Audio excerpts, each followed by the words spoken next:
lire un peu ma réflexion qui va ailleurs et qui réfléchit autrement. Face à l'évolution du capital financier allié aux apparences du capital esthétique, la conversion apparaît comme l'unique voie, ou du moins comme l'une des plus pertinentes. Donc j'associe le titre de ces chapitres, c'est Fast Revolution and Fashion Conversion. Même si c'est écrit en italien, le titre est volontairement avec ces mots anglais qui rappellent d'un côté la Fashion Revolution et aussi la Fast Fashion. Je les remodèle à ma manière en disant Fast Revolution et Fashion Conversion. Conversion est entendue ici, est entendre ici comme mouvement d'abaissement selon le terme grec métanoia. En transposant ce concept théologique, religieux et chrétien au champ de la mode, celle-ci, c'est-à-dire la mode, devrait connaître une kénose, c'est-à-dire un abaissement général de sa puissance symbolique, sans pour autant renoncer aux prérogatives qui l'ont toujours définie comme pionnière des tendances et créatrice de l'esthétique des apparences sociales. C'est ce qu'elle prétend depuis la mise en place de ce que nous connaissons de la mode moderne, dite moderne. Tous ces concepts-là sont tout à fait déconstruits aujourd'hui, c'est-à-dire qu'il n'y a pas de mode, il n'y a pas non plus de mode. La mode ne serait pas le produit occidental et européen, comme évidemment on continue encore à vendre. Tel qu'il se présente actuellement, le système de la mode n'est plus soutenable, ni d'un point de vue écologique, ni d'un point de vue moral. La morale, plus encore que la seule mode éthique, peut offrir des moyens de renouvellement pour l'avenir en posant les fondements éthiques auxquels cette industrie esthétique devrait s'inspirer pour se maintenir dans la justice. Et j'ose donc mettre avec la question de la mode, la question morale, alors qu'on l'avait évacuée, parce que la morale, soi-disant la morale traditionnelle et surtout religieuse, elle s'attaquait davantage aux questions des centimètres de la jupe, pour le dire de manière un peu brutale. Il s'agirait de l'ordre d'une morale esthético-sociale, donc une morale liée à l'esthético-sociale. On sait qu'elle vise le bien des individus au sein de la société. La kénose dont la mode a besoin consiste en une régénération, en une reconstruction globale, tant du côté des producteurs et des concepteurs que de celui des consommateurs. En fait, c'est une entreprise globale si ce système voulait changer. Hein. On l'ontologise. Hein. Là, quand j'utilise la mode, je suis bien conscient que j'ontologise un système, c'est-à-dire que j'en fais un ensemble quasiment vivant. C'est pourquoi le concept et le paradigme de conversion peuvent jouer un rôle structurant dans une transformation véritable, à même de relever les défis que la mode pose aujourd'hui, défis qui sont d'abord d'ordre social et esthétique. La conversion, dans sa dynamique d'abaissement et de transformation, implique que chaque acteur prenne conscience de cette nécessaire métamorphose. Là, je pense qu'on pourrait se retrouver peut-être avec ce qu'on va entendre. Traditionnellement, la conversion intervient à un moment précis de l'existence d'un individu, et je pense à la conversion telle que la théologie et la réflexion chrétienne la pensent. Mais la conversion se déploie sur un long terme, car elle suppose une transformation en profondeur des pratiques et des habitudes antérieures. Il faut du temps. Une conversion improviste, ce n'est que le début d'un changement de pratique. C'est pour ça que j'ose associer cette idée de conversion, c'est-à-dire qu'il faut du temps pour qu'un système comme la mode puisse aussi changer et devenir éventuellement vertueux. De la même manière, la conversion de la mode requiert du temps, comparable à celui des systèmes économiques et financiers contemporains. Comme cela a été souvent souligné, le capitalisme financier ne parvient pas à concevoir une sortie hors de lui-même. Il suffit de penser à Mark Fisher, que certains d'entre vous connaissent, c'est-à-dire ce théoricien britannique qui a montré qu'en fait la sortie du capitalisme, ce n'est qu'un narratif, et donc on ne peut pas sortir vraiment de ce système. Le capitalisme financier donc, ne parvient pas à concevoir une sortie hors de lui-même. Sinon, en opérant des mutations internes successives, je dis quasiment des généralités, des banalités, hein, pour ceux qui réfléchissent à ces questions-là. Voilà pourquoi la mode élabore un discours de changement perpétuel. Elle demeure néanmoins enchâssée dans les paradigmes du même système économique. Hein, donc ça convient en fait à plusieurs segments de ce même système. Stimulée par les exigences de justice sociale et environnementale, la mode peut mettre en œuvre une transformation qui requiert un processus long. Cette conversion s'oppose à la transformation rapide du système, cette fast revolution dont il a besoin pour devenir vertueux. C'est-à-dire qu'on voudrait voir les effets d'une conversion de la mode assez rapidement, et pour cause, hein. Mais en fait, si on prend cette grille interprétative de la conversion, eh ben, il faut du temps. Reprenant le terme du mouvement, la fast revolution désigne le besoin pressant de changement au sein de ces systèmes. Le débat contemporain porte ainsi sur un changement que l'on voudrait à la fois rapide et profond. La vitesse d'une transformation révolutionnaire alliée à la profondeur d'une conversion radicale. Ces deux étapes concentrent l'attention morale d'un changement des pratiques individuelles et de toute la société. Il s'agit de mettre en œuvre une transformation à la fois rapide et radicale, qui prenne en compte la complexité de la réalité de la mode. C'est tout l'enjeu.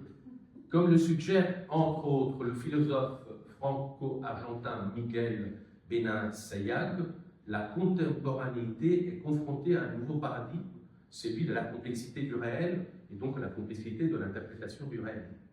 L'action, l'éthique et partant la morale doivent s'inscrire dans cette complexité plutôt que de regretter le passé ou de craindre l'avenir. La morale ne doit pas se faire moralisatrice. Parce qu'en fait, je crois que dans tout, je le soutiens et j'essaie de le montrer, que la question morale est bien loin de ne pas être importante pour la question de l'économie et de cette transformation de la mode. Parce que les questions qu'on se pose, elles sont morales. On ne peut pas le voir ou bien on les dénie. En fait, il y a une question d'engagement moral. On entend davantage éthique, parce que derrière moral, on pense au moral traditionnel et religieuse. C'est pas du tout ça. La question, c'est que la morale, à un moment donné, c'est un jugement. L'éthique, elle s'abstient de juger. La morale, elle juge. Évidemment, le jugement moral peut être aussi religieux. C'est pas de ce jugement moral dont il est question.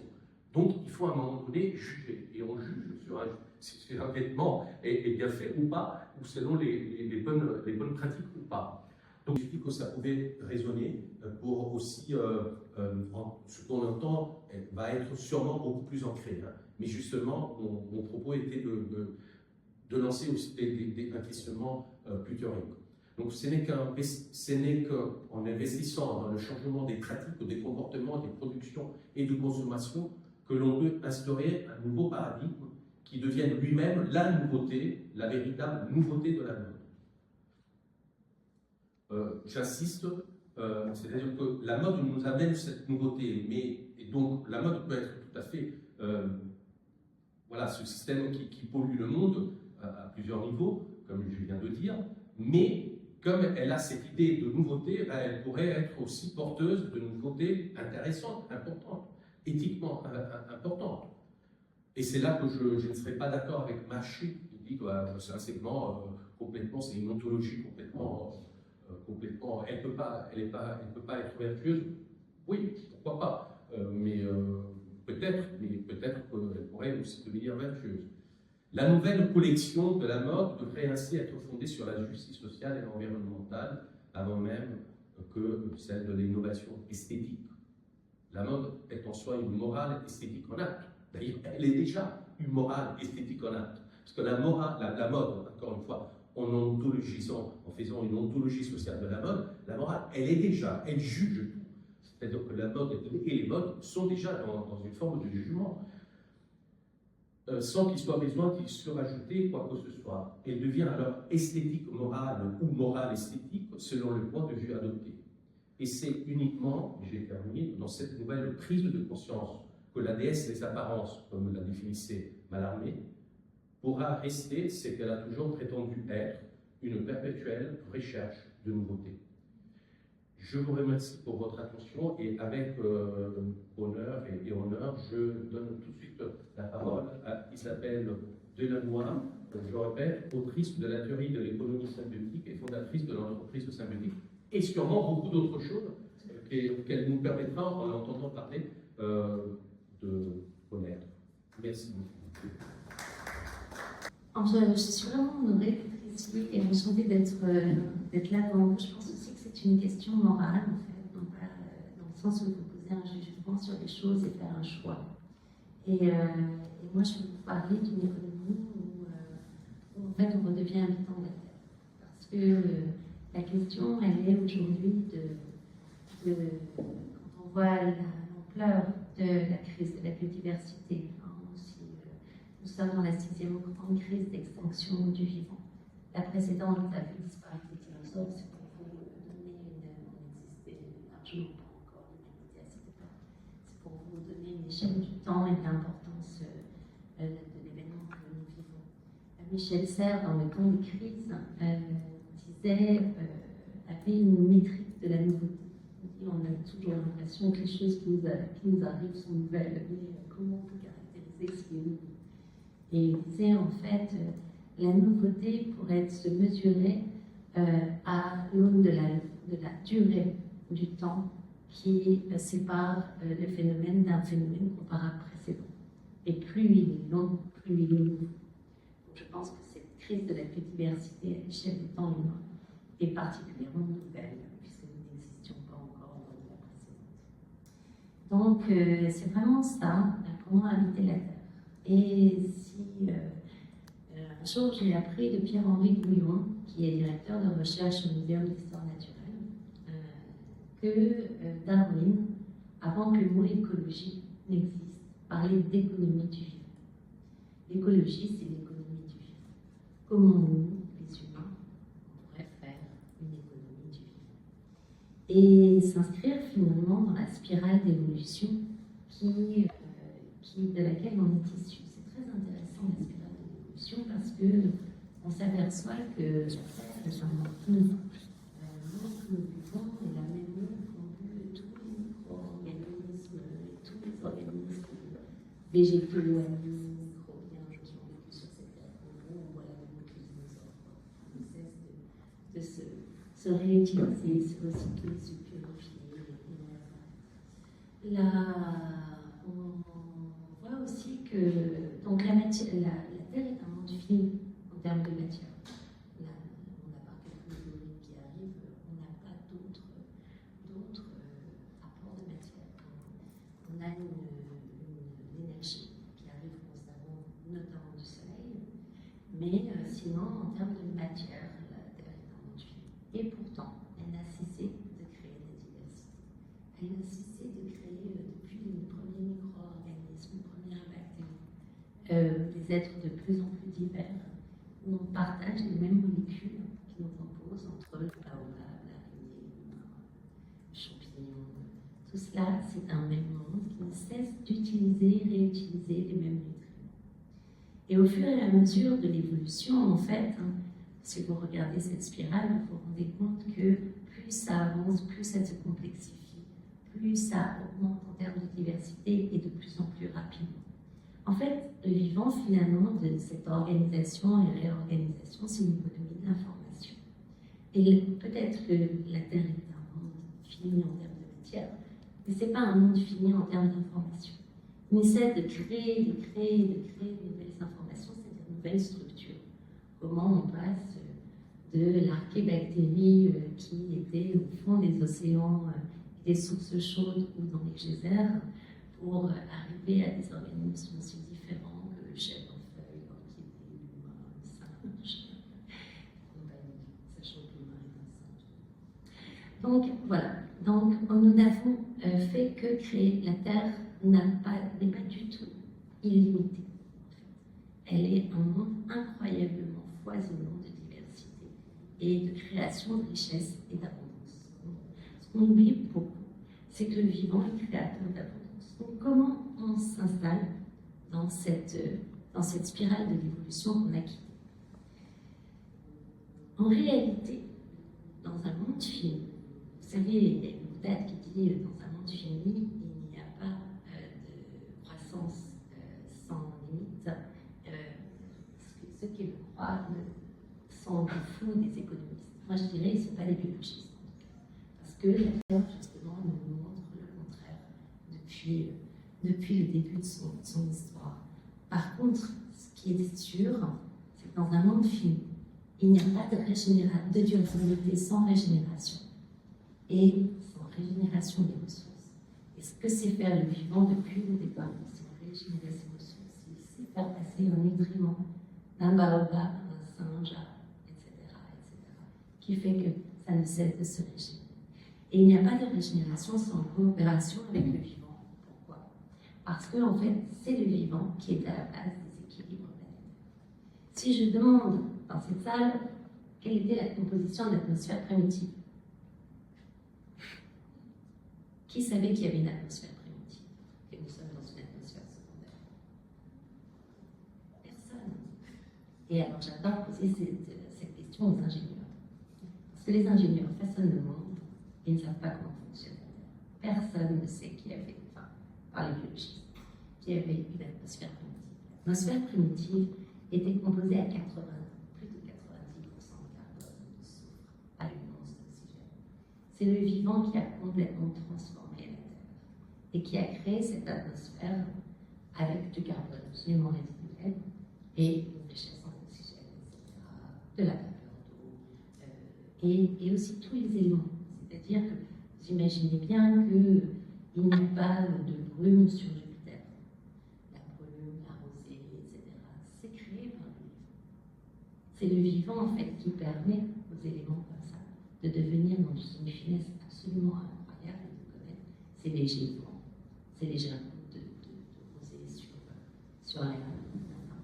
C'est le vivant qui permet en fait cette délicatesse. Et moi, ma recherche, elle a commencé. J'écrivais un film sur l'état des lieux de la planète, donc c'était assez désespérant. Et tout à coup, le midi, je vais dans un parc, je m'allonge dans l'herbe et je regarde les abeilles se poser sur la crête. Et je me dis, c'est bien ça notre problème humain, c'est que on prend, mais on ne rend jamais. Alors que l'abeille, elle vient bien prendre le nectar dans les fleurs pour se nourrir quand elle fait son économie. Mais il se trouve, sans le vouloir, qu'elle se charge de pollen. Et quand elle a embutiner la fleur prochaine, eh bien, elle contribue à régénérer la fertilité du plant, parce qu'elle pollinise. Et je me suis dit, mais est-ce que nous, les humains, on aurait des pratiques comme ça, qui, tout en faisant notre économie, satisfaisant nos besoins, permettent par la pratique elle-même, sans le vouloir quelque part, de régénérer la fertilité du milieu continu. Sans le vouloir, pourquoi? Parce que la question morale, quelque part, elle est, il faut que les humains décident. Et en ce moment, c'est très difficile. On voit bien qu'on est divisé, on voit bien que la fracture est de plus en plus, presque plus juste milieu. Et donc, est-ce qu'il y a des phénomènes, des pratiques économiques, productives, sociales, qui nous permettent de remplir nos intérêts, hors question morale, pour répondre à cette éminente question morale qui nous reste sur Terre. Et bien, figurez-vous que j'en ai trouvé des milliers. J'en ai trouvé des milliers dans tous les continents, sur tous les pays pauvres comme riches, pays froids comme chauds, pays urbains comme campagne, pays démocratiques comme non démocratiques. Et en fait, ces pratiques, on les connaît de plus en plus. Elles utilisent soit les ressources de la biosphère, vous savez, la permaculture, l'agroécologie, l'agroforesterie, l'ingénierie écologique qui commence à arriver dans nos villes, qui infiltre les eaux pluie, non plus par des jardins de pluie, qui épure les eaux usées, non plus par des stations d'épuration bétonnées, mais par des jardins de phytoépuration. C'est aussi des apparus dans l'industrie, c'est l'économie circulaire, c'est les énergies renouvelables en réseau, c'est ce qu'on va appeler aussi l'économie de la fonctionnalité et de l'usage, c'est les conceptions modulaires, interopérables qui permettent de faire voyager un composant d'un objet à un autre ou même d'une industrie à une autre. Et puis, elles sont apparues aussi, évidemment, dans le social. Ça va être tout ce qui est l'économie collaborative, l'économie des communs, les monnaies complémentaires, l'intelligence collective. Et en fait, toutes ces pratiques ont la caractéristique de pouvoir renouveler leurs ressources et d'en créer de nouvelles, de régénérer la fertilité du milieu mondial. Que ce soit social, que ce soit biologique, que ce soit industriel. Et en fait, ce qui est intéressant, c'est que quand on regarde ces pratiques, on s'aperçoit que quand elles ont les effets qu'on recherche pour la durabilité, moi j'utilise encore le terme, Catherine disait qu'elle n'utilisait plus le mot durable, et bien en tout cas, moi j'utilise durabilité. Quand elles ont les caractéristiques pour la durabilité, eh bien elles fonctionnent selon les mêmes principes. on peut, j'en ai réduit à 6, qui permettent en fait de caractériser l'ensemble de ces pratiques, quelle que soit la nature de leurs ressources. Je ne vais pas vous demander, je ne vais pas rester sur ce slide longtemps. Je vais vous demander de regarder juste 2 choses. C'est que, quand vous regardez ces principes, ils sont exactement inverses au système existant. Par exemple, cette économie repose sur la diversité, on est une économie de la standardisation. Cette économie repose sur la coopération. En fait, sa compétitivité vient de la coopération et non pas de la compétition, ce qui est étonnant. C'est une économie en écosystème, alors on détruit les écosystèmes, qu'ils soient sociaux, qu'ils soient économiques, qu'ils soient vivants, on les détruit. C'est une économie de l'efficience, c'est-à-dire qui va chercher pour une même ressource le maximum d'usage, alors que nous on est dans une économie de l'efficacité. On cherche un objectif, quelle que soit la quantité de ressources à mobiliser. Bref, et si vous regardez, c'est aussi, en fait, on pourrait, avec ces principes, caractériser le vivant. Parce que le vivant repose sur la diversité, qui se met des espèces, qui se mettent en coopération libre, sans centralisation, extrêmement efficient, et qui va produire de plus en plus de services. En fait, c'est une économie qui fonctionne en écosystème. Ces principes, en fait, construisent des écosystèmes et les régulent. Là, on commence à comprendre ce que ça peut vouloir dire, cette économie. Un écosystème, c'est quoi? En fait, c'est une diversité d'espèces qui va coopérer directement, qui va créer un milieu qui lui est favorable et qui va partager en fait des ressources sans centralisation. Ça ne veut pas dire qu'il n'y a pas de compétition à l'intérieur. Il y en a. Il va créer un milieu favorable en fait à l'ensemble des espèces et dont chacune va bénéficier tout en le produisant. C'est-à-dire que parce qu'il consomme les ressources de cet écosystème, il produit cet écosystème, comme on avait. On n'a pas du tout cette notion-là dans l'économie aujourd'hui de produire, parce que je consomme, je produis. Parce que je produis, je régénère. Ça nous est absolument... on se dit, comment ça marche? Tout le vivant fonctionne comme ça. Et quand on pense à une forêt, on comprend très bien ça. Parce que les organismes consomment, ils le produisent. Et parce qu'ils produisent, ils régénèrent leur milieu. Là, je vais vous donner quelques exemples. Depuis mon livre, en fait, on a des entrepreneurs qui se sont inspirés de la théorie symbiotique qui théorise le fonctionnement de l'économie régénérative pour entreprendre ou qui s'y sont reconnus. Par exemple, Stéphane Paul est un ingénieur de l'aéronautique. Il décide de revenir en fait sur son territoire en Bretagne et il croit à fond à l'hydrogène. Il veut créer une industrie d'hydrogène performante et qui nourrisse son territoire. Il veut absolument être écologique, c'est-à-dire qu'il ne veut pas faire de l'hydrogène à partir ni de ressources fossiles ni de ressources nucléaires. Les modèles économiques sont intenables. Ça ne peut marcher que à coup de subventions, etc., pour être compétitif par rapport à l'hydrogène fossile. Eh bien, lui prédit maintenant l'hydrogène à 0 €, alors que son hydrogène est issu de sources renouvelables. Il a été compétitif en 3 ans. Comment a-t-il fait? En fait, il s'est construit en écosystème. Il a cherché à maximiser le nombre de services rendus par unité d'hydrogène produit ou consommé. Et ce faisant, en fait, en valorisant l'ensemble des services, le prix de l'hydrogène, finalement, le coût de l'hydrogène s'est dilué par la valorisation des services. Il va créer du transport à la demande, il va créer des livraisons. Il se trouve que, pour des besoins de livraison, il se trouve que quand vous mettez une électrode d'hydrogène dans des eaux usées, si vous ne voulez pas utiliser d'eau potable, eh bien vous produisez à la fois des amendements, des engrais, et à la fois de l'hydrogène et à la fois de l'oxygène.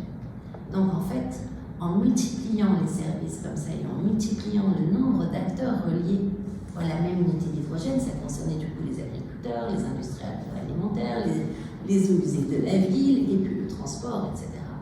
Eh bien, il crée un écosystème qui va permettre à l'hydrogène, en fait, par la maximisation des services produits, de diminuer son coût, tel point qu'il est plus intéressant que l'hydrogène circule, qu'il soit énormément produit et qu'il devienne à 0 € et qu'il soit valorisé par les services. Je vais vous donner un exemple, par exemple, du parc de chemin de l'île à Nanterre. où j'ai habité longtemps, qui est le premier jardin de phytoépuration en France. Eh bien, ce jardin épure les eaux de la Seine. Pas loin, dans une ville beaucoup plus cotée, Rueil-Malmaison, on a une petite centrale d'épuration. Eh bien, en fait, la centrale d'épuration de Rueil-Malmaison ne va jamais augmenter, ne va jamais être un parc pour les habitants. Les habitants vont pouvoir se rencontrer. Un nichoir à pivert. Vous avez plein de pivers, en fait. Moi, c'est la première fois qu'on a vu des grenouilles. Vous avez des gens qui viennent faire leurs activités de yoga, y compris professionnelles. Vous avez des gens qui viennent même de Puteaux, etc., pour se balader au parc du chemin de l'île de Nanterre parce qu'il est d'une beauté extraordinaire. Et ça, pourtant, c'est une centrale d'épuration des eaux usées.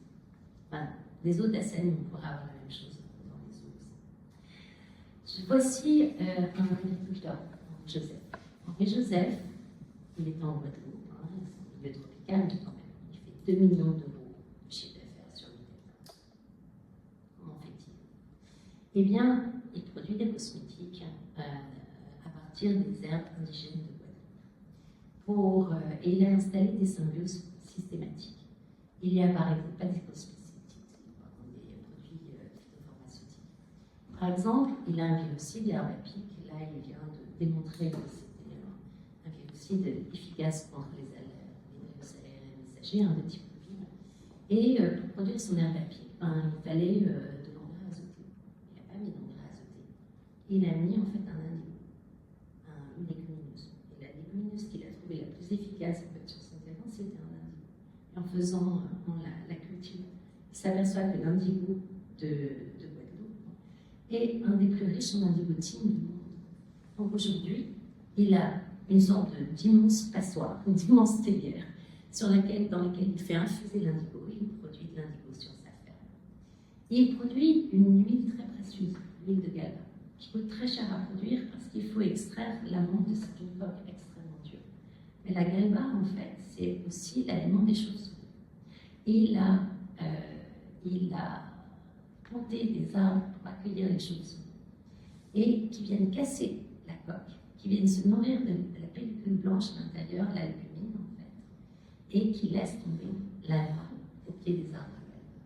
Il n'a plus qu'à mettre un tapis, un aspirateur, et c'est ainsi qu'il produit une huile de galba parfaitement pure et une des moins chères au monde à produire parce que les chauves-souris vont travailler pour lui. Ce qui est très intéressant, c'est que normalement, les producteurs de galba essayent d'éloigner les chauves-souris parce qu'elles vont manger la graine. Elles ne mangent pas que les légumes, elles vont manger la graine. Il s'est rendu compte en les observant que c'est parce qu'elles avaient faim. Donc, il a planté des manguiers à côté de ces arbres à galba parce qu'elles préfèrent la mangue quand même à la noix de galba. Du coup, ils vont aussi des mangues. En fait, il en a fait des paniers récoltés par les habitants. Donc, vous voyez, c'est une économie complètement créatrice d'abondance, tant qu'il répond aux besoins, parce qu'elle fonctionne en écosystème.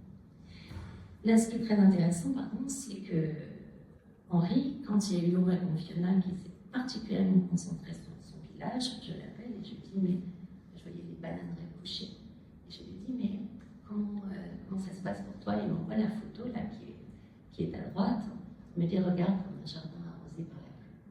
Parce que le tissu des champignons, du mycélium tissé entre les plantes dans son sol et l'épaisseur de son sol fait que son exploitation a résisté à tous les ouragans, à tous les ruissellements, alors qu'il est en pente. C'est la puissance de l'écosystème. Elle crée des liens qui font qu'on est beaucoup plus solide face à un ouragan ensemble que seul. Et on pourrait prendre plein d'exemples humains aussi. Il y a des exemples, notamment au Japon, à côté de Fukushima, qui ont montré que des villages de même structure, même population, villages voisins, certains ont des taux de mortalité extrêmement élevés, d'autres aucun mort, parce que le tissu associatif était beaucoup plus important dans ces villages. C'est la même chose, la puissance des liens. Je vous passe les exemples parce que sinon je vais être trop longue, mais ce paradigme régénératif, il n'y a pas de monde qui en parle du tout, au contraire, et en fait il est assez ancien. Il a commencé dans il c'est pas les anglo-saxons. Ensuite, dans les années 90, on a parlé du design régénératif et du développement régénératif. Et il se caractérise par ce changement de paradigme extrêmement important. Je vous publie ce diagramme par Regenesis, en fait, un pionnier en fait, de la régénération aux États-Unis, qui montre en fait que le paradigme qui sous-tend le régénératif, c'est-à-dire de passer de systèmes actuels qui sont fragmentés et conduits par le prisme de la technologie, à des systèmes holistiques qui fonctionnent en écosystème et qui demandent une vue globale, conduits par le prisme du vivant, où le vivant va primer, où on va devoir chercher non plus, où la modernité ne vient plus de la technologie, mais elle vient du lien au vivant. Et là aussi, c'est un choix moral. C'est un choix philosophique, même spirituel et moral. Et en fait, on s'aperçoit que quand on fait ça, on dépense de moins en moins d'énergie et de moins en moins de coûts d'émission et de moins en moins de coûts d'investissement. Et Carol Sanford, qui est une spécialiste du management, a décliné ça ensuite en 4 paradigmes qui sont très intéressants. C'est que nous avons le paradigme actuel qui est extrait la valeur. On essaie d'extraire la valeur au maximum, la valeur monétaire en général. Au paradigme de la durabilité, on va essayer de cesser les désordres, ça veut dire faire moins pire, ça veut dire faire mieux. Et le paradigme de faire bien, ok, mais qui décide de faire bien? On va essayer de préserver les choses. Qui décide? Qui fait bien? Vous voyez, c'est par exemple de dire on va préserver telle zone. Et pour cela, on va interdire l'exploitation de telles ressources par les habitants. Sauf que les habitants, ils appliquent là parfois depuis des milliers d'années. Et souvent, même dans les forêts primaires, c'est eux qui ont permis de conserver la forêt. Donc, on a un problème, en fait, quand on dit faire bien, c'est qu'on fait toujours bien par rapport à un paradigme donné, duquel on vient. Et notre paradigme, aujourd'hui, il est en donc, cette économie de la préservation, qui est quand même un problème, c'est pour se rendre compte des choses, elle est à questionner parce qu'elle a un problème de gouvernance. Qui décide ce qui est bon? Au paradigme régénératif, il est drivé par ce qu'on appelle évoluer depuis le potentiel humain, c'est-à-dire de chercher dans un écosystème qui soit vivant, qui soit social, qui soit économique, que chacun puisse exprimer son potentiel. C'est aussi une économie qui répond à l'économie du donut, théorisée par Eric Lewis, qui dit en fait il existe un espace juste et sûr qu'on doit absolument préserver. C'est l'espace de l'Holocène, en fait, la période géologique dans laquelle nous vivons aujourd'hui. Et c'est-à-dire où on doit respecter un plafond écologique, les limites planétaires, et un plancher social, parce que l'économie, ça reste quelque chose de l'humanité, où on doit avoir un développement économique inclusif et durable. Et en fait, quand on regarde sur la théorie symbiotique, les paradigmes au développement régénératif de Regenesis et de Carol Sanford, ou la théorie du donut, tout cela en fait correspond et sont cohérents. On parle en fait d'une même économie. C'est important de dire ça, parce que ça veut dire que en fait, des gens extrêmement différents, conduits par partant de postulats ou de disciplines très très différentes, convergent dans la même chose. Et on a bien en ce moment un nouveau mouvement économique qui est en train de naître, qui en fait s'est développé sur la planète entière, mais qu'on ne voit pas comme une économie. On ne voit pas que ces gens qui font de l'agroécologie, de l'open source, des énergies renouvelables, etc., en fait, appartiennent à la même espèce économique. Du coup, en fait, ce qu'on a fait, c'est qu'en France, parce que vous savez qu'en France, on a un paradigme normatif assez dans notre ADN, on parlait de la défaite de nos cultures celui. Et maintenant, on s'est dit, il faut commencer à faire un premier guide normatif, en fait, d'aller vers une norme de la régénération pour savoir de quoi on parle. Et donc, avec Catherine, qui fait partie du groupe de travail, on a essayé l'entreprise symbiotique que je dirige a été à l'initiative de, si on mettait la théorie symbiotique en action, et d'essayer de mettre ensemble des gens qui s'intéressent, qui sont en gros des pionniers de cette économie, ou qui veulent en être des pionniers dans leur transformation, en fait, de les mettre ensemble autour de la table pour définir réellement ce qu'est une économie régénérative, puisqu'on n'avait pas de définition arrêtée de l'économie. C'est une caractéristique francophone et française au départ d'avoir pensé le mouvement régénératif comme une économie. On le voyait beaucoup comme l'agriculture, comme le développement urbain, mais pas forcément comme une pouvant faire économie. Donc on a fait cela en réunissant un groupe de travail avec une grande diversité à la fois de secteurs, et Fashion Revolution représentait le textile, et les associations, et une diversité d'acteurs. Il fallait des acteurs de grandes entreprises, des acteurs de petites entreprises, des acteurs des collectivités, des associations, et évidemment du secteur de la recherche, qui nous aider à être bien rigoureux et être pédagogue dans cet aspect, et on y a ajouté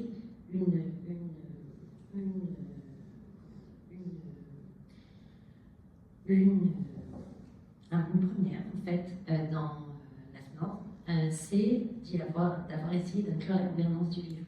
Donc d'amener le vivant au cœur de notre discussion et de la rédaction du texte. Donc, ce document, je voulais vous en parler parce qu'aujourd'hui, il est disponible en accès libre et il permet de donner des repères.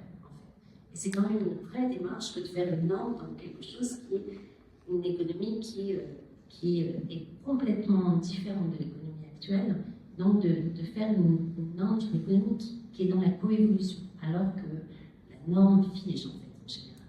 Là, c'est pour ça qu'on est parti de ce qu'on appelle le petit bain de la norme, on a fait un spec qui donne des spécifications afin de produire quelque chose de radicalement différent, aussi du paradigme normatif actuel. C'est ce qu'on a essayé de faire. Je ne sais pas si on a réussi, vous me direz, mais voilà, c'était l'ambition. Et donc, j'ai juste envie de vous présenter, parce que ça fait déjà bientôt 30 minutes que je parle, pratique, même s'il reste général, à destination de toutes les organisations, soit des entreprises, des institutions qui voudraient aller dans ce mouvement-là, ou au moins se situer.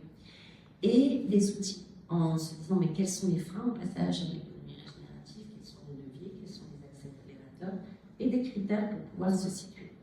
Donc, ce qui est très intéressant, c'est que, contrairement à ce qui passe parfois, en fait, dans les médias ou dans ce qui est facile à diffuser, on va dire, en fait, le groupe de travail n'a pas défini le régénératif que comme l'économie du vivant. C'est en fait assez facile de se dire qu'il n'y a que le vivant qu'il n'y aurait que le vivant qui se régénère, et donc on va faire de l'économie régénérative dans l'agriculture, dans l'ingénierie écologique, dans tout ce qui concerne le vivant. Comment on peut faire une industrie régénérative? Mon ordinateur, comment je peux le faire régénératif? Alors qu'en fait, il y a forcément des composants métalliques dedans. Comment on peut avoir une économie globalement régénérative? Et donc, le groupe de travail a décidé de vraiment penser l'économie régénérative large et qui peut concerner toutes les activités. Donc, il a défini ça comme l'économie régénérative est un modèle d'activité agissant pour l'intégrité du vivant. L'intégrité du vivant, donc la capacité d'exprimer son potentiel, qu'il soit humain et non humain, et qui soutient la vitalité. La vitalité, ça veut dire la capacité de créer des écosystèmes écologiques et sociaux avec lesquels il est co-construit. C'est une économie de la coévolution dans une spatialité définie. Ça peut concerner un quartier. Parce que lorsqu'on met en place des pratiques au niveau d'un quartier, d'une parcelle agricole, ça va avoir des effets en fait au niveau de ce quartier, au niveau de cette parcelle, mais aussi au niveau de l'émission des gaz à effet de serre mondiaux, au niveau de la préservation des équilibres écologiques mondiaux. Donc en fait, on a décidé d'utiliser ce terme de spatialité Parce que finalement, nous agissons, ces pratiques agissent à chaque fois. Ils reconnaissent que ces pratiques agissent dans des périmètres différents pour une même action. Et le groupe de travail a tenu à parler de création de valeur. C'est bien une économie. C'est-à-dire que comment vouloir remplacer une économie qui détruit si on ne s'attache pas à aussi créer de la valeur. Vous comprenez qu'on est souvent bénévole dans l'économie d'intérêt général et on travaille dans une économie qui est extractive. Ça ne peut pas durer en fait. On doit pouvoir travailler dans cette économie et qu'elle crée de la valeur et pas être dans le bénévolat. Et donc, qui se caractérise par, comme les exemples vous montrent, une prospérité écologique, sociale et économique, en intégrant le renouvellement continu, en qualité et en quantité, des matériaux, de l'énergie, des ressources naturelles et des capacités vivantes, humaines et non humaines. Quand on dit intégrer le renouvellement continu en qualité et en quantité, ça veut dire que c'est pas, vous n'allez pas utiliser quelque chose et jeter à la décharge en espérant qu'il soit recyclé. Non. Intégrer en soi-même le renouvellement continu, c'est-à-dire que lorsque vous produisez quelque chose, et les matériaux que vous utilisez pour produire, vous organisez leur renouvellement. Vous organisez leur renouvellement. Donc, je vous donne encore l'exemple de mon ordinateur.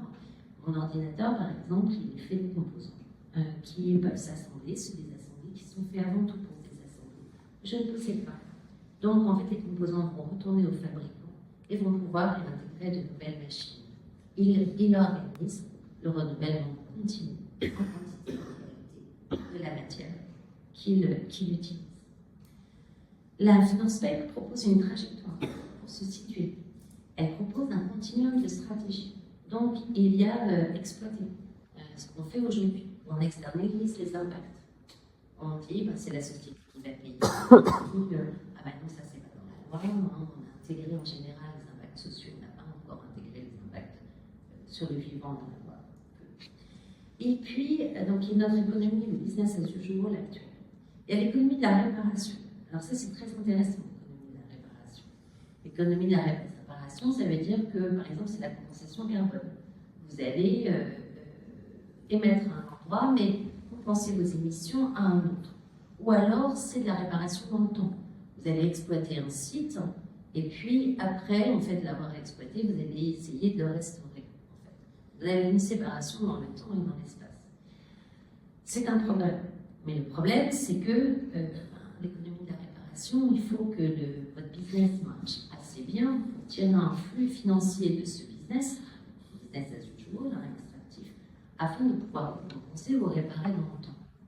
Et donc, en fait, ça pose un paradoxe terrible. C'est-à-dire que vous devez avoir une économie extractive florissante pour pouvoir réparer les dégâts. Sinon, vous n'avez pas les flux financiers nécessaires. Donc, ce n'est pas, évidemment, c'est un progrès, mais c'est un paradoxe qui ne peut pas être soutenu. Ensuite, il y a l'économie de la préservation. Ça, c'est intéressant. C'est aussi c'est essayer de faire bien, justement. Donc, souvent, les modèles économiques, en fait, cherchent à se placer dans les limites planétaires, à ne pas faire de dégâts. Donc, souvent, vous allez devoir limiter votre activité économique. Donc, le modèle économique, c'est souvent d'augmenter les prix et de toucher, en fait, de conquérir un marché qui correspond à vos valeurs. C'est le commerce équitable, c'est l'agriculture biologique, etc. Et puis, il y a ce quatrième paradigme qui est celui de la régénération, qui dit, en fait, on va générer des impacts positifs nets. Et ces impacts positifs nets vont agir, en fait, on va augmenter la capacité de notre milieu écologique, social et économique à créer de la valeur, qui va en retour nous permettre de créer davantage de valeur, créer de nouvelles ressources. Quand vous générez des impacts positifs, en fait, vous créez de nouvelles ressources. Ça peut être comme Henri Joseph avec son Indigo, il a créé une nouvelle ressource. Il a géré des impacts positifs nets. C'est son air papier qui était alimenté, mais il a créé une nouvelle ressource. Avec les banques, il a créé une nouvelle ressource. Ça peut être une ressource matérielle, pensez au tiers-lieu. Tous les impacts positifs nets créés qui vont permettre aux acteurs qui sont là d'accéder à de nouveaux marchés, d'avoir de nouvelles connaissances, d'accéder à de nouvelles innovations, etc. En fait, cette spec, donc, elle propose un tableau, notamment issu de chercheurs espagnols qui ont fait un travail absolument magistral, Anne et peu, qui ont caractérisé justement ces quatre paradigmes. Et pour chaque paradigme, il y a des principes. Est-ce que vous êtes plutôt dans le business as usual? Est-ce que vous êtes plutôt dans la préservation? Est-ce que vous êtes plutôt dans la régénération au niveau de la gouvernance, au niveau des modèles productifs, au niveau de la répartition de la valeur? Donc tout ce qui concerne les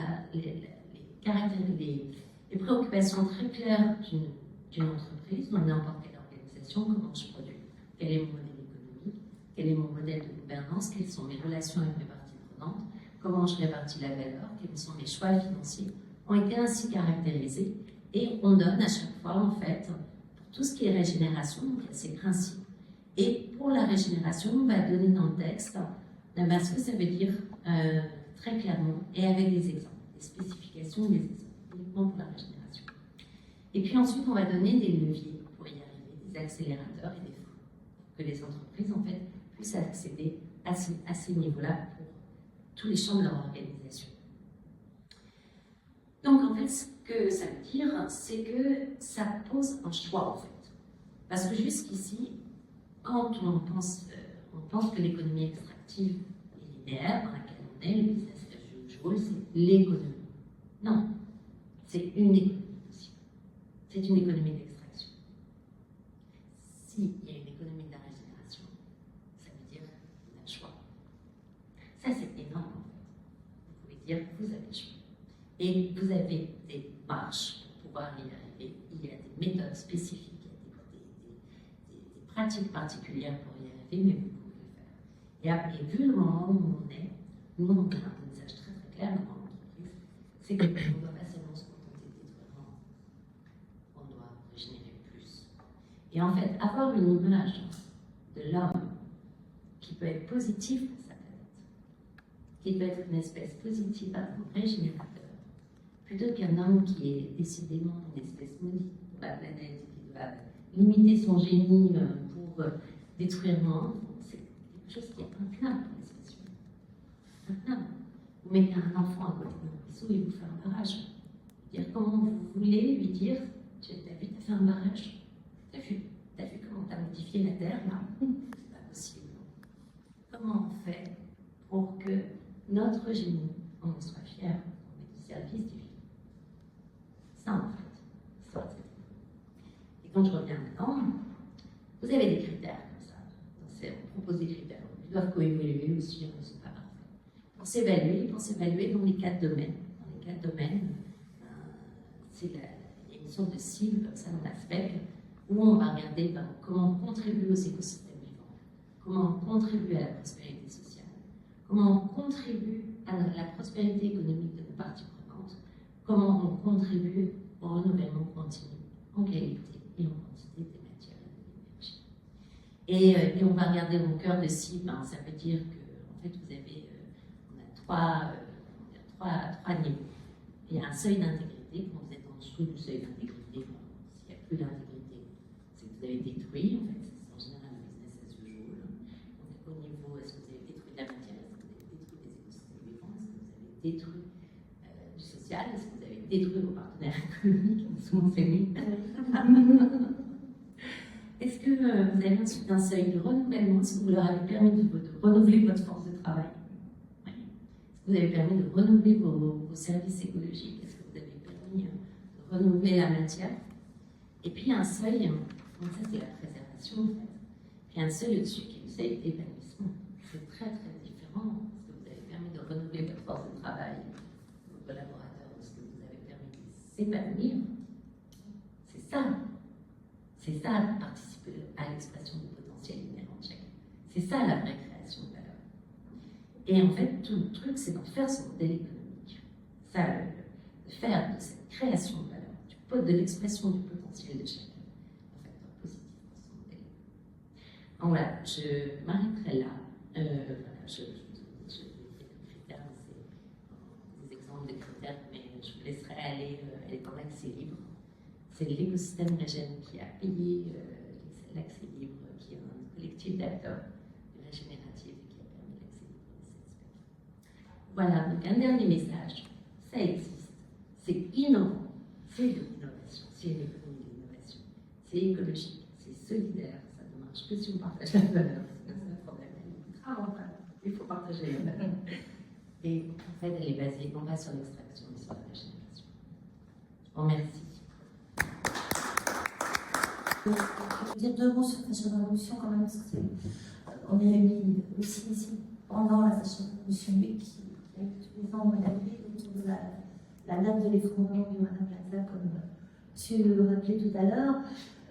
Donc Fashion Revolution, c'est 86 pays. On se bat, c'est une ONG internationale, on se bat pour les droits humains dans la chaîne textile, mais pas seulement. Et notamment en France, on a 3 piliers d'action: l'information au grand public, l'éducation, les écoles de mode, les écoles de commerce, commence à être demandé dans les écoles de commerce aussi pour apporter d'autres visions aux étudiants. Donc ça, c'est plutôt une bonne nouvelle. Voilà, on travaille sur les droits humains, sur l'impact de la chaîne textile, qui est très long, très durant, sur l'environnement, sur la santé publique évidemment, puisque les vêtements sont bien sûr hyper mauvais pour la santé, exactement comme la fast fashion, c'est comme la fast food, c'est délétère pour la santé. Et donc, le dernier pilier, le plaidoyer politique, avec des actions au niveau national et au niveau européen sur les changements de loi et les besoins de régulation. Donc ça, c'est en gros notre travail toute l'année. Et donc cette semaine, plus spécifiquement, on est dans différentes villes en France. On a 8 correspondants de 8 groupes locaux qui, chacun sur leur territoire, ont aussi des conférences, des ateliers, alors beaucoup d'ateliers de préparation. Très à la mode en ce moment dans notre secteur de la mode, et très soutenu par l'État et par les fashion entre autres, mais nous on fait des ateliers de notre côté, pas du tout subventionnés, et d'une façon très citoyenne, voilà. Et sûrement très régénératrice. C'est un index de transparence des marques de mode. Je vous le signale parce que vous pouvez le trouver sur le site mondial fashionrevolution.org. C'est une étude sur comment les 250 marques principales du luxe à la grande distribution indiquent de façon tout à fait consultable par tout un chacun la transparence en marchand de valeur. Alors autant vous dire, les chiffres ne sont pas bons, mais c'est un peu un spoiler, mais on s'en doutait. Mais nous, on fait l'étude sur justement sur la façon dont ils de quelques secondes. Fermez les yeux. Fermez les yeux. Vous laissez venir à vous un élément vivant, un animal, une plante, un nuage. Ça va durer 3, 4, 5 secondes.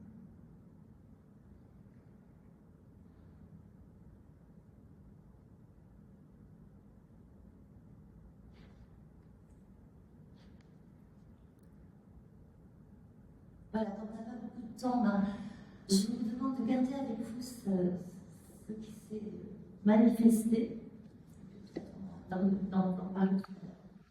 C'est très important de convoquer le vivant quand on est dans les réunions comme ça. Et ça, je l'ai appris des Isabelle, bien sûr, parce que c'est elle qui nous fait cette petite méditation. Alors là, c'est pas vraiment une méditation, mais convoquer le vivant, ça permet de remettre les choses à la place et de nous remettre, nous aussi, à notre place à l'intérieur de ce vivant. Donc la définition, on l'a vu tout à l'heure, je ne vous la redis pas, mais vous allez comprendre avec des exemples. J'ai choisi des exemples très concrets qui sont... alors on ne va pas parler de mode et de tendance de mode, on va parler plutôt de mode, comment faire la mode aujourd'hui en utilisant des ressources locales dans un univers qui est absolument catastrophique et délétère, pour en faire quelque chose de joli, mais si possible régénératif, on verra.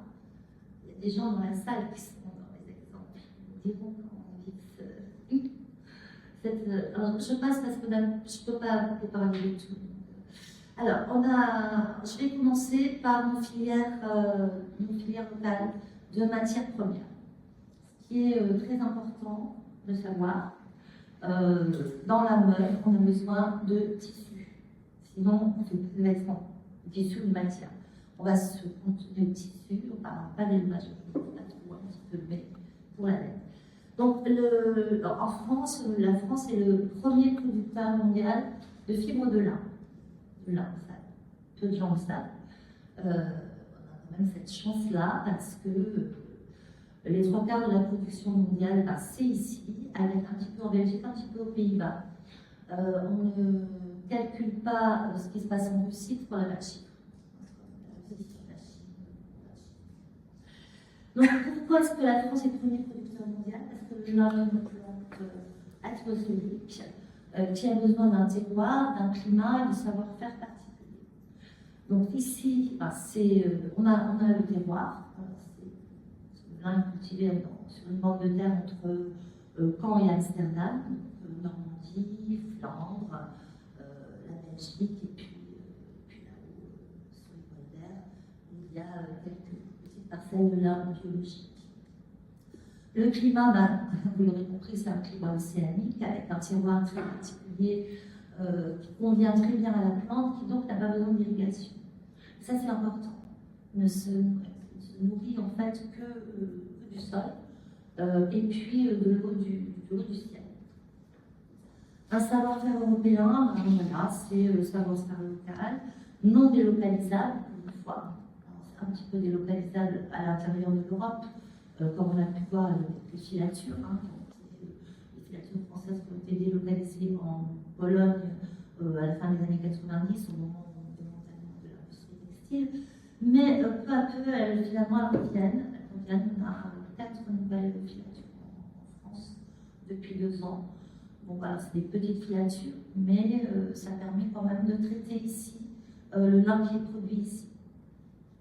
148 tonnes de lin produit, ça représente quoi? Ça représente 0,5% du nombre de fibres mondiales, en sachant que le polyester, malheureusement, c'est 69%. Le polyester, c'est les tissus qui nous entourent. Alors, on ne parle pas simplement de vêtements, on parle aussi de tissus, des voitures, des rideaux dans les hôtels, de la moquette partout, de tous les textiles en fait qui nous entourent. 0,5%, le lin, ben, ça ne va pas lever la planète, c'est d'accord. Mais ce qu'il faut savoir, c'est que vous avez quand même produit assez de vêtements pour habiller l'humanité, je crois, en 2100, au moins 3 générations. On en est aujourd'hui à 150 milliards de pièces par an. 150 milliards de pièces de vêtements produits. Je ne vais pas beaucoup vous parler d'impact, mais ça c'est quand même un chiffre sur lequel nous, les associations, on est vraiment loin de nous. Parce que c'est beaucoup trop. Les 8 milliards d'humains, la moitié ne s'habille pas, les vêtements neufs, l'autre moitié de la moitié les achètent en seconde main, ou utilisent ce qu'ils ont, se repassent les choses pour une poignée de. Il reste quoi? C'est une gabegie. Alors évidemment, bien, tous ces vêtements, pas tous vendus, et ceux qui sont vendus sont de telle mauvaise qualité qui finissent dans des charges sur une plage d'Afrique ou d'ailleurs. Plus, on a tous dans mon armoire, il y a le jean. Le jean, évidemment, tout le monde en a. Moi, j'en ai 3 paires, c'est très peu. Les gens ont plutôt une dizaine de paires dans leur placard. Le jean, c'est du coton, donc il est abominable. C'est des teintures. Certains sont en indigo, mais pas beaucoup finalement. Et puis, c'est des tissus qui sont très peu solides. Aujourd'hui, les nouveaux jeans sont beaucoup moins épais que les jeans qu'on produisait dans les années 80. Donc aujourd'hui, qu'est-ce qu'on peut faire avec cette histoire de jeans? Évidemment, si on en achète et qu'ils sont détruits au bout de 2 ans, 20 passages en machine, on est obligé de racheter. C'est l'éternelle course abominable. Mais aujourd'hui, il y a des producteurs qui s'intéressent au lin pour la construction de leur tissu. Et notamment une marque qui s'appelle Le Gaulois Jeans, qui est basée à Lyon, surtout. Et le Gaulois Jeans utilise pratiquement que du lin, c'est toiles, un peu de chanvre aussi, on parlera du chanvre après. Du lin donc, produit en France, proposé à juste prix, qui rémunère toute la chaîne de production, sans promotion et sans solde. C'est-à-dire qu'un jean Le Gaulois va coûter entre 150 et 200 euros, à peu près 190, ce qui est le prix d'un levis. Mais par contre, avec une proposition de qualité absolument magnifique, moi j'en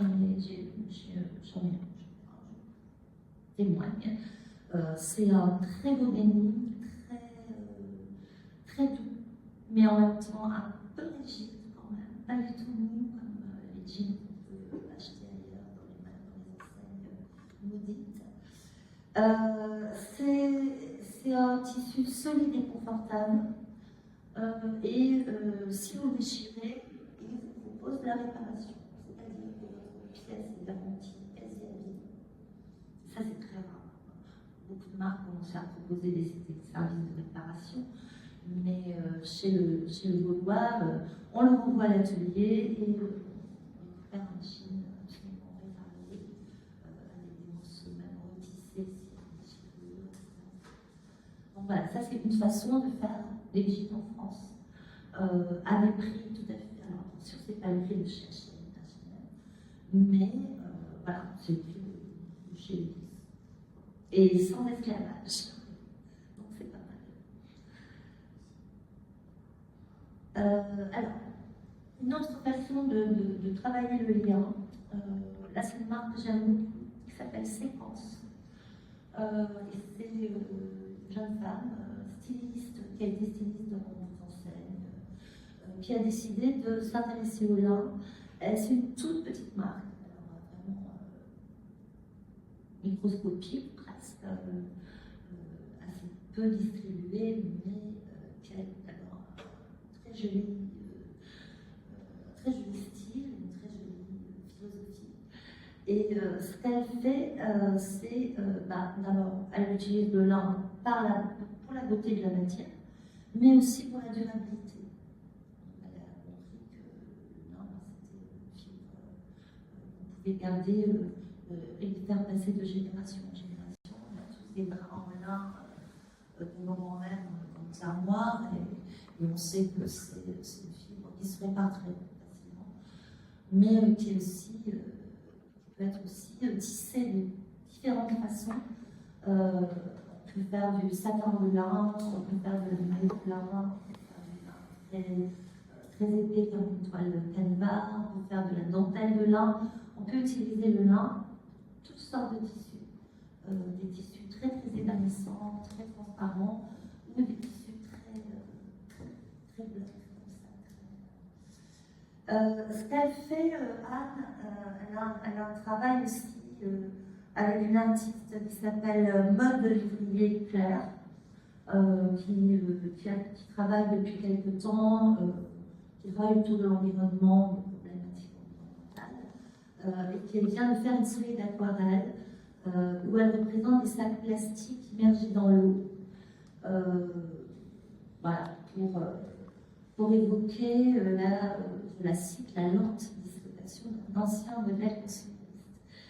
Et Séquence Anne a découvert ces aquarelles et elle a décidé d'en faire des robes.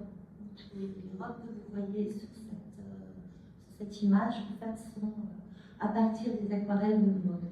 Donc il y a une espèce de synergie comme ça.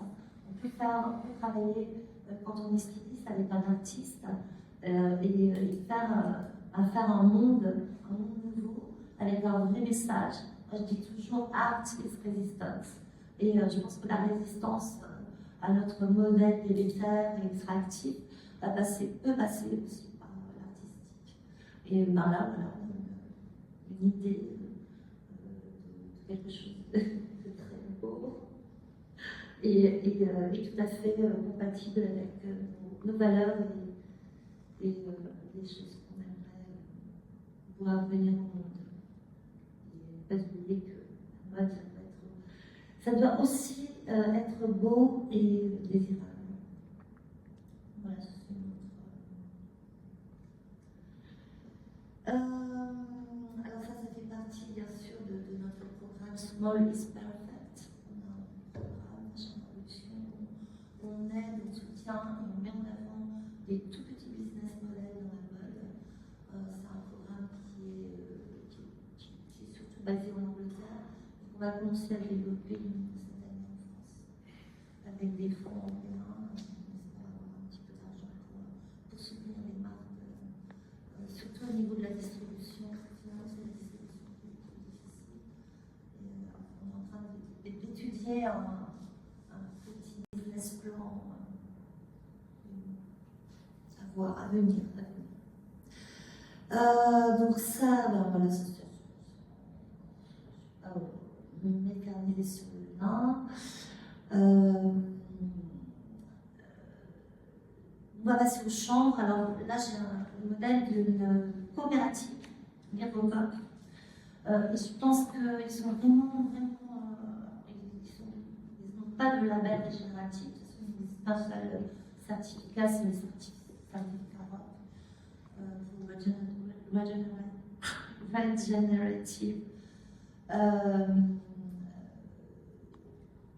Organic Certification.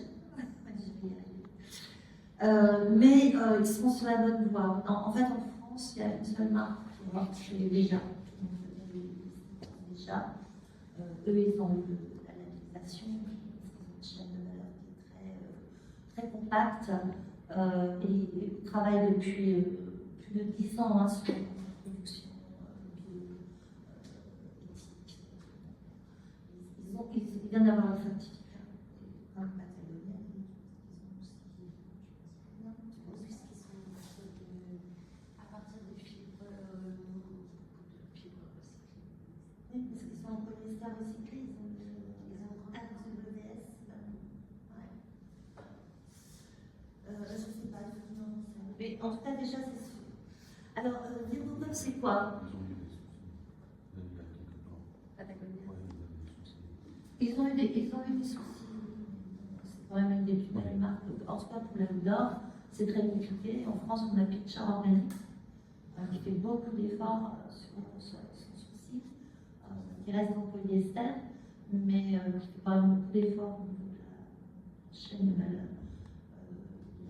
En outdoor, c'est très difficile. Hein. En outdoor, oui, c'est ça, oui. D'expérience, ils ont besoin de la perméabilité. Ah oui, c'est clair. C'est comment on a mis la couleur.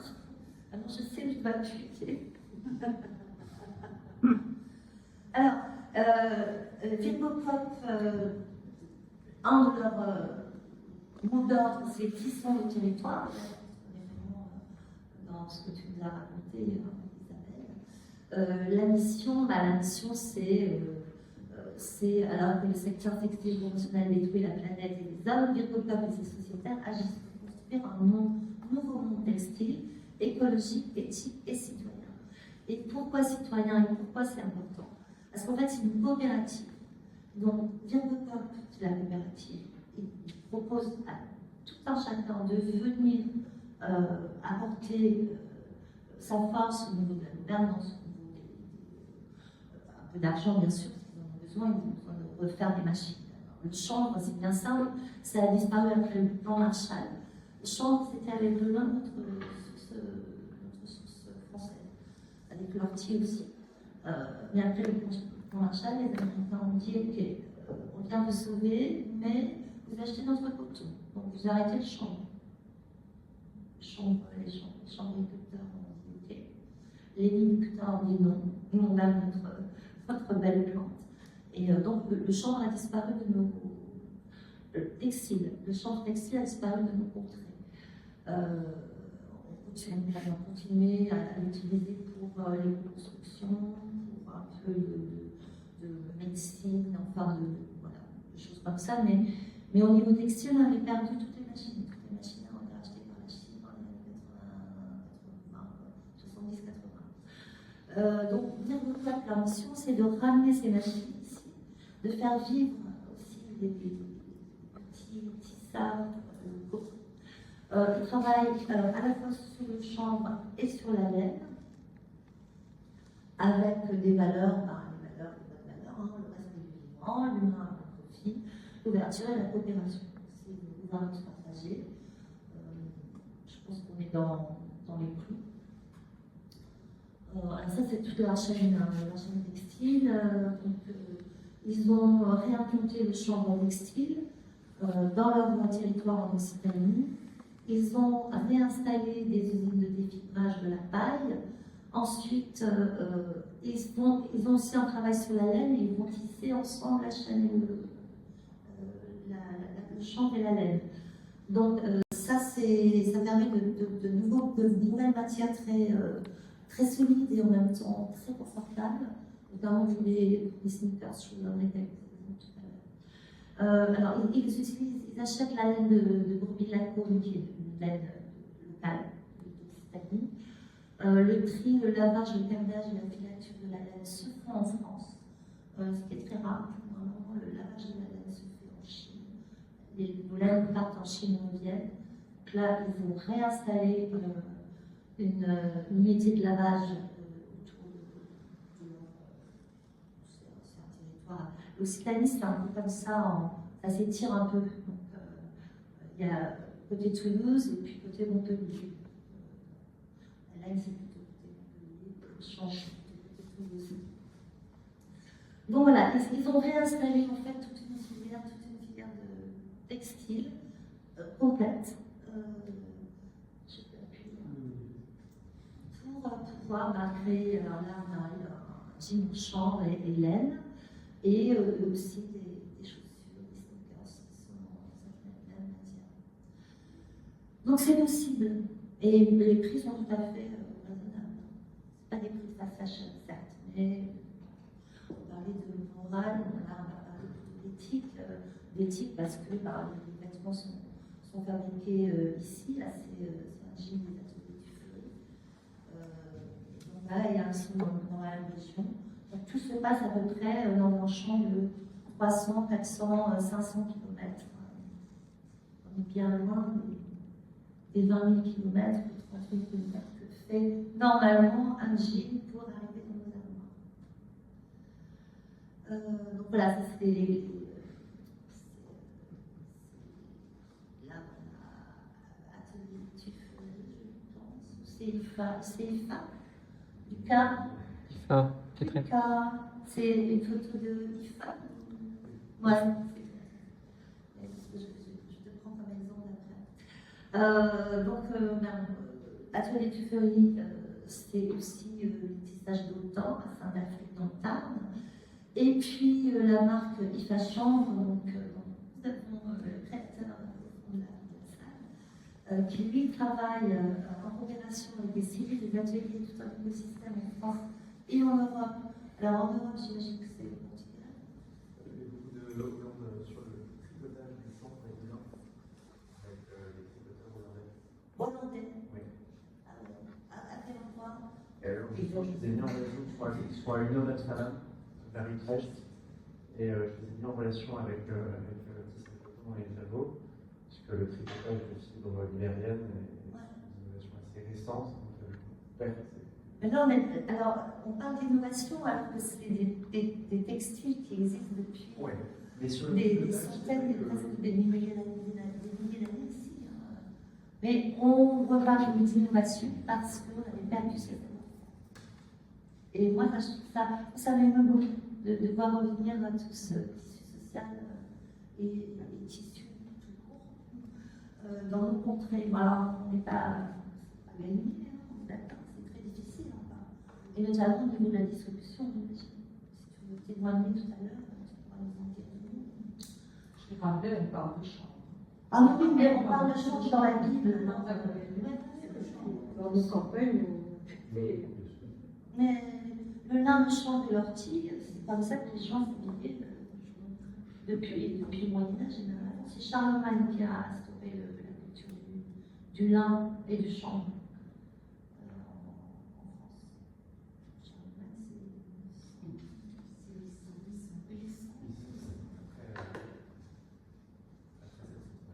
en France. Non, mais voilà, l'innovation du passé. Et alors, en troisième exemple, je voulais vous parler de Laine Paysanne. Alors, Laine Paysanne, c'est un collectif qui est devenu une société coopérative d'intérêt collectif l'année dernière, dont je suis sociétaire ici, et qui a un projet tourné vers son territoire. En fait, c'est la rencontre d'une tisserande et d'un éleveur de moutons, se sont rencontrés, comme dans la chanson. Et ils ont décidé de travailler ensemble. Donc l'éleveur, bien sûr, il élevait ses moutons et ses agneaux pour la viande. Et elle a dit, mais qu'est-ce qu'on fait avec la laine? Et elle dit, bah, la laine, on sait, ça nous coûte plus cher, on n'en fait rien de la laine. En fait, on la brûle. Tu la brûles, la laine, c'est magnifique la laine. Et donc, elle a décidé de monter tout un projet autour de cette laine, et d'en faire une collection. C'est du temps, hein, ça fait 5-6 ans que ça existe maintenant. Ils ont commencé par faire des tapis parce que c'est une laine un peu robuste. Ce ne sont pas des mérinos d'art. C'est une laine un peu. Donc, d'abord des tapis, ensuite ils ont fait un gilet de berger. Un gilet de berger en laine, c'est pas du tout un problème parce que la laine, en fait, c'est tricoté ou tissé très serré. C'est complètement anti. Absolument. Et donc, de fil en aiguille, ils ont fini par faire des chaussettes, des bonnets, et maintenant ils ont une collection complète. Alors, c'est pas facile. J'ai eu un peu de temps. Elle dit on a vraiment besoin, on a besoin d'être aidé par l'État parce que, évidemment, ils sont en concurrence avec toutes les marques de fast fashion. Et c'est difficile de se faire connaître pour une petite marque dans le mais ils ont reçu les prix de la lauréate de la régénération 2024. Et a priori, voilà, ils ne vont pas disparaître encore. Mais c'est toujours très fragile ces petites marques. Donc si vous voulez aller voir leur site et acheter un petit tapis ou un gilet de berger, plein de chaussettes, ça les aiderait. Voilà. Alors, il y a une campagne annuelle qui s'appelle Handmade notre vaginale principale, c'est Who Made My Clothes, qui a fabriqué mes vêtements, en référence au Rana Plaza. Et donc, on a décidé tous les ans de faire une campagne avec eux et avec la filière là. Donc, on a Handmade Your Linen Fiber, elle est wool. Et puis, on voit ces petits agneaux là, on a pas envie de les manger. Alors, une dernière marque pour donner un petit coup sur la laine. Marque de Paris. Alors, marque de Paris, c'est pareil, c'est très intéressant. C'est un micro-business model. Elle a un modèle de blouse, un modèle de robe. Alors, ça peut être en lin, ça peut être en chanvre, ça peut être en coton recyclé ou revalorisé. C'est une démarche d'éco-conception. Elle ne fonctionne qu'à la commande, alors pas en précommande, à la commande. C'est-à-dire de temps en temps, elle propose sa collection dans un pop-up store ou voilà, de ce type-là, à l'occasion d'événements. Les gens essayent, les gens essayent, personnalisent le produit et ils le reçoivent 4-5 semaines plus tard, quand le vêtement est fabriqué.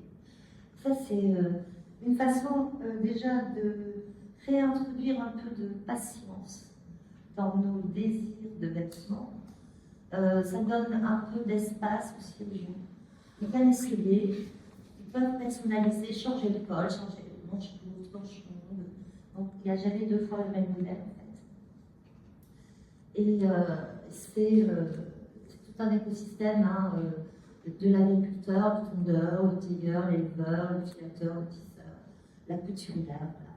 C'est toute une chaîne, mais qui reste à un niveau très très local.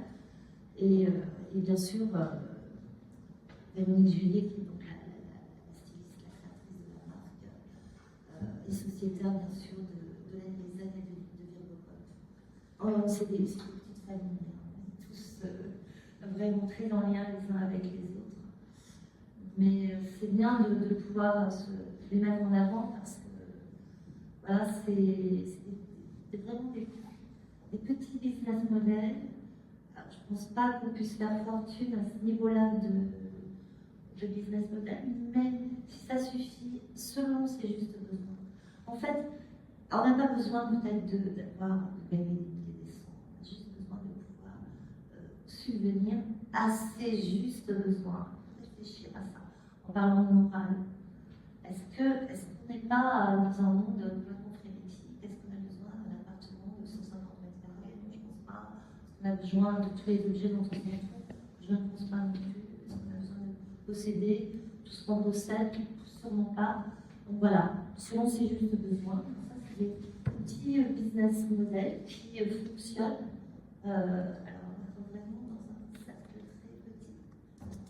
On construit une société sur ces modèles-là. Moi, je pense que quand même, on peut imaginer de revenir à quelque chose de plus intime. Bon, je pense que j'ai dépassé mon temps de parole. Bon, ça, c'est tout son. Ah oui, je voulais vous parler de ça aussi. Alors, RWS, Responsible Wool Standard. Ça, c'est un nouveau standard sur la laine responsable. Je me suis laissé dire que ça serait régénératif. Je n'ai pas été assez loin pour me faire une idée. C'est un petit peu porté par le groupe Kering, donc j'aurais tendance à me méfier. Mais pourquoi pas? Eileen Fischer, c'est une super créatrice anglaise qui est éthique depuis très très longtemps, depuis 40 ans. Timberland, c'est pareil. Donc peut-être aller regarder du côté du Responsible Wool Standard. Et s'ils sont régénératifs, ça nous fait deux pistes. C'est pas évident parce que le régénératif, ça attire beaucoup les mouches et les guêpes. Je dis pas que j'aime je fais dîner les mouches et les guêpes. Il y a beaucoup de gens qui se disent régénératifs dans le système de la mode en ce moment. Énormément, notamment la Walmart. Et moi, franchement, la Walmart, au niveau de la façon dont ils élèvent les moutons. Et il n'y a pas beaucoup de bien-être animal, il y a plutôt beaucoup de mal-être animal. Donc, ils auraient, aux dernières nouvelles, un programme régénératif. Mais alors, si c'est un programme sur 1% de la production, c'est le premier producteur mondial de laine. C'est la Nouvelle-Zélande et l'Australie. 95% de la laine mérinos vient de là. Mais moi, c'est à suivre. Je voulais quand même le mettre parce qu'en faisant mes recherches dernièrement, j'ai trouvé ce truc-là. Mais le Mérinos d'Arles, Mérinos d'Arles, c'est un mouton extraordinaire qui est issu d'un croisement entre une brebis locale